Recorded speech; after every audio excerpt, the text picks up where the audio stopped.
Okay, I'm pretty stoked.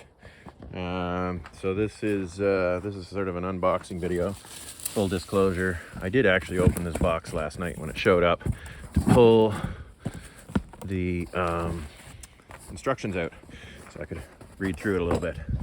But this is the new Premier Power Welder, excuse me, that I received, and UPS yesterday, and this is how it showed up. I got in this box. I did open this box so I could measure the welding or the alternator bracket here. But we have a new 200 amp alternator. Nothing else in that box. Okay.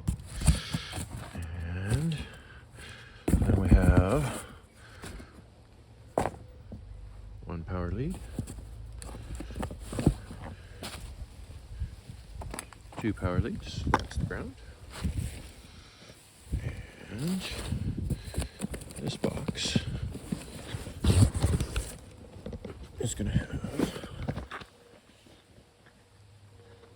okay, so this is the Premier Power Welder box, which contains the actual welder itself and all the goodies.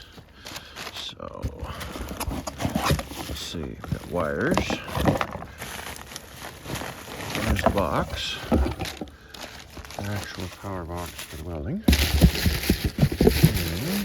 that's it. Okay. So now I have to find a spot for this.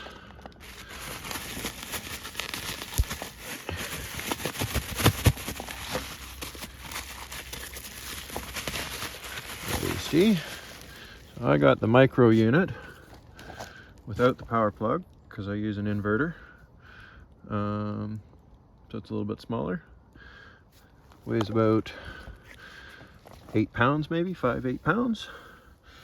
And looks like the wires on it are about 6 feet long. Yes, 6 feet long.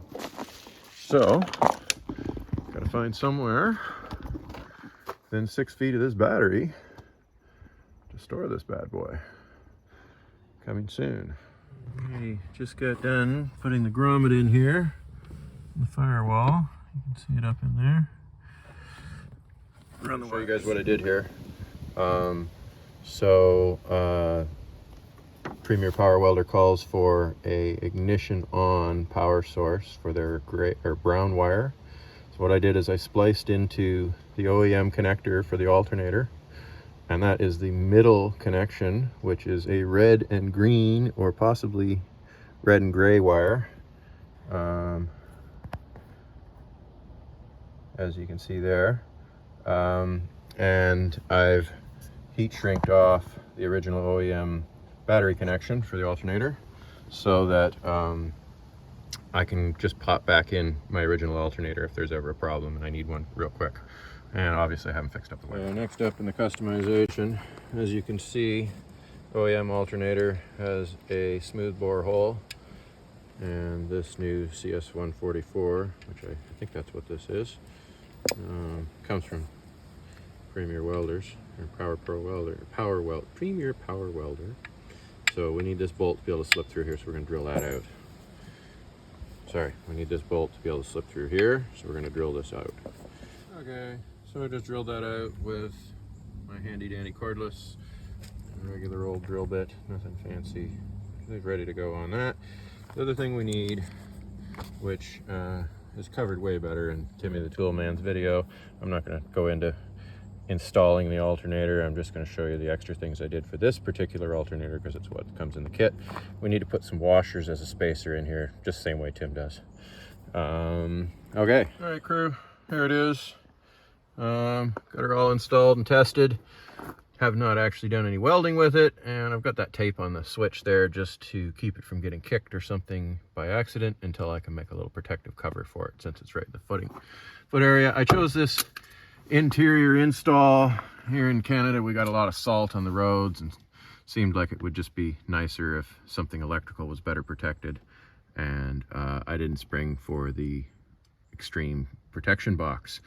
I've got the throttle cable here, just bolted it on to one of the factory bolts, cut off the bracket a little bit, as you can see with the grinder, and cable goes through the firewall.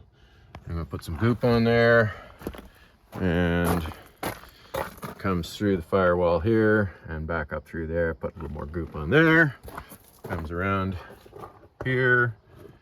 Worked out fairly well. Got it hose clamped on there. That little hook goes in that hole. I might rig up their chain system later, but this is gonna do for right now for today. Alternator's on. Washers worked out best for me on the back. Second notch on the pulley. Seems like it's the best. Everything else lined up pretty well. Got the wires all routed a little tidier there, back into the firewall. And I've got the two hot leads there, and the ground coming off there. And this mess is for all my lights and stuff. And let me see if I get a little light on the subject.